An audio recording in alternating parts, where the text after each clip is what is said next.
Hi everyone.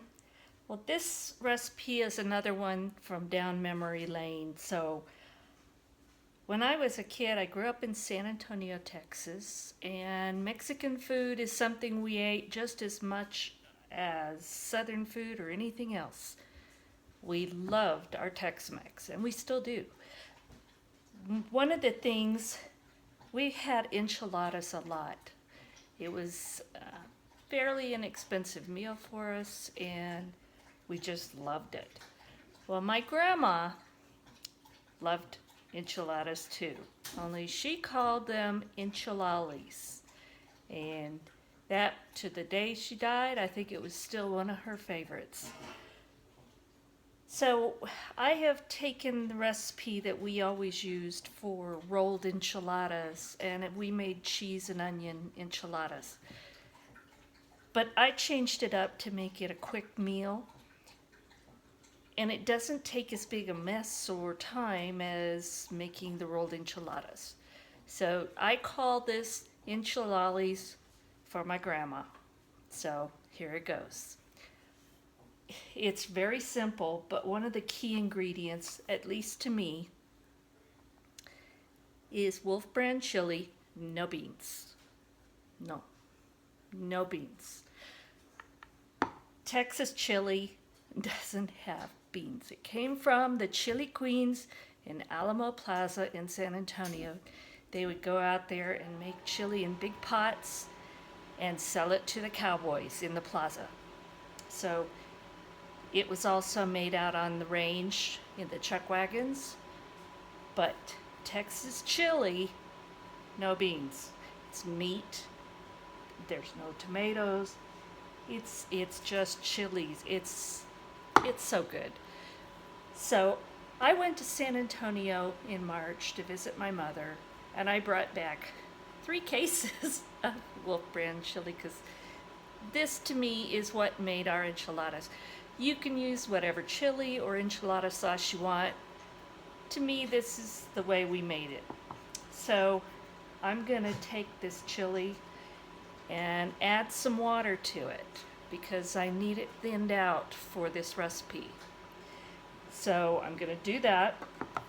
I've chopped up an onion. I've grated a whole lot of cheese. And then I'm gonna cut up some tortillas. So let me get this chili heating and then I'll show you how to put it together. Okay, here we go, Grandma's enchiladas. So I've heated up the chili and I've sprayed my baking dish with some cooking spray so things don't stick. And this can't be simpler. I'm just gonna put down a little bit of chili in the bottom. Just enough to kind of coat the bottom of the pan. And then I have cut my tortilla up into little chunks, and it can be, this is corn tortilla, and any size doesn't matter because you're going to cut it up anyway. And you're just going to layer it all over the bottom of the pan. And it's basically an enchilada casserole.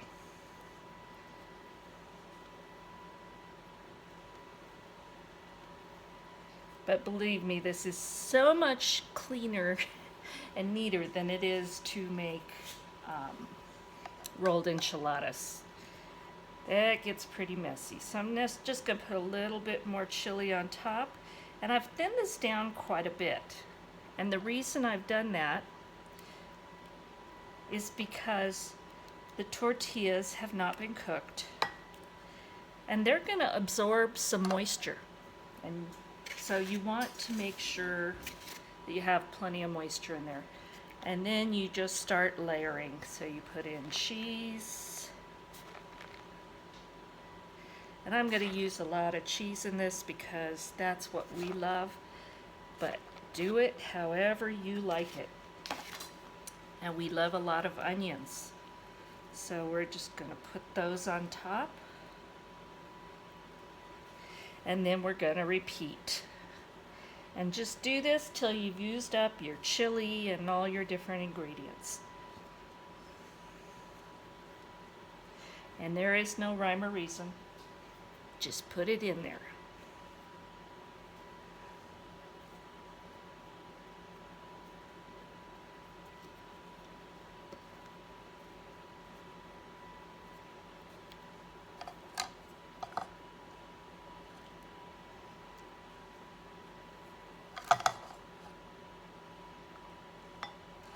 And honestly, you just make this to whatever size you need. If I'm making it for the 3 of us, then I make a larger one. I just add more ingredients. I might make it deeper or in a bigger pan. But if it's just the 2 of us, I'm going to make a smaller one. So I think I'm just going to do one more layer.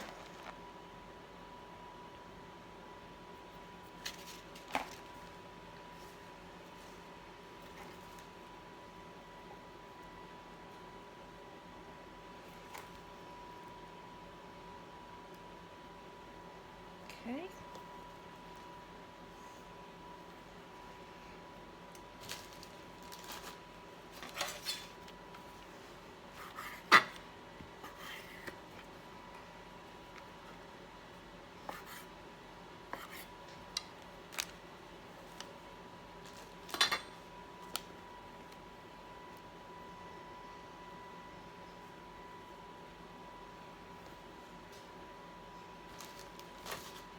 And all they had is these little bitty tortillas.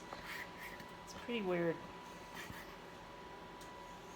But then again, this is Reno, this isn't Texas. They just don't have the same ingredients.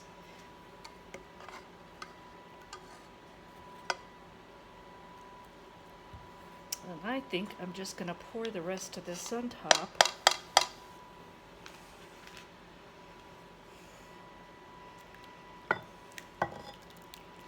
The nice thing, all of this is just going to go down into those layers. And it's all going to ooze together and be wonderful.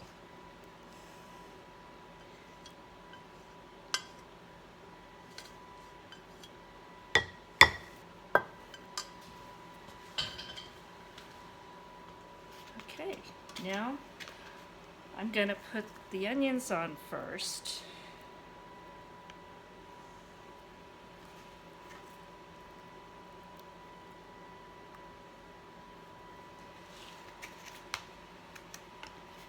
And then I'm just going to put the rest of the cheese over the top. And I'm going to bake this for about 20 minutes to half hour. You want everything completely melted. You want to give those tortillas time to get soft and just totally saturated with that chili. So I'm going to grate a little more cheese, and then I'm going to stick this in the oven, and I'll show you what it looks like when it comes out. Oh, I wish you could smell this. It's been smelling good for about 15 minutes.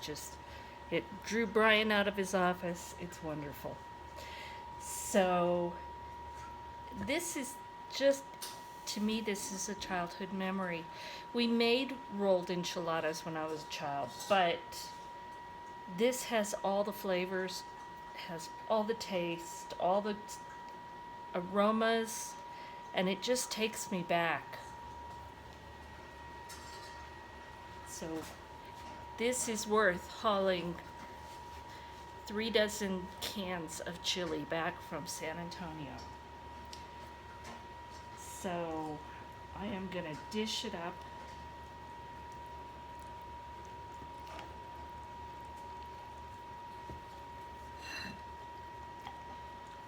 And there's just no nice way to do it because it's all melted together, and all that cheese, all of those good things are just mixed together.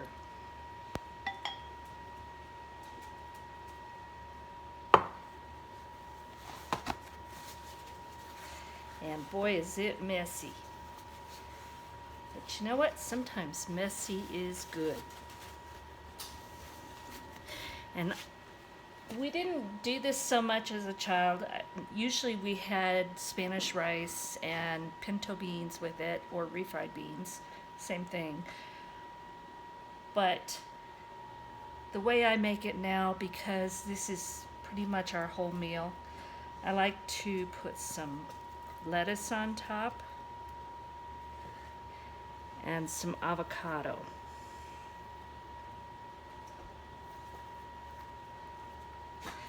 Besides, it makes it just a little more healthy.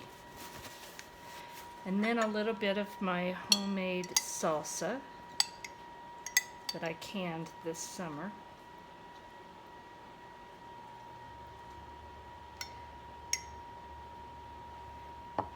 Or fresh tomatoes if you have them. I don't have any right now. So let me take a picture and then I will bring you back and I'll taste it for you. No, I wish you could taste it too. Okay. My enchiladas. And you don't have to worry about getting everything in one bite because it already is all in one bite. This is pure comfort food to me.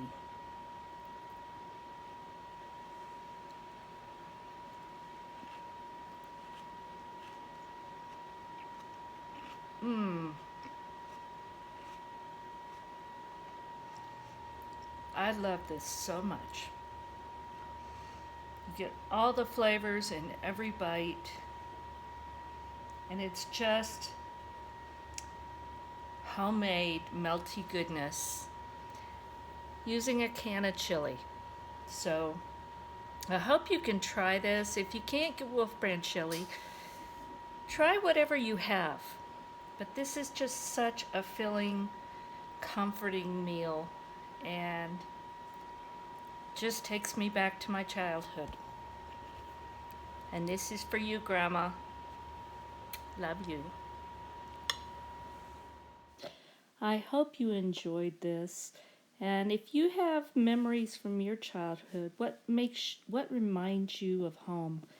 Let me know down below in the comments. And thank you for watching Vickie's Country Home, and we'll see you again soon.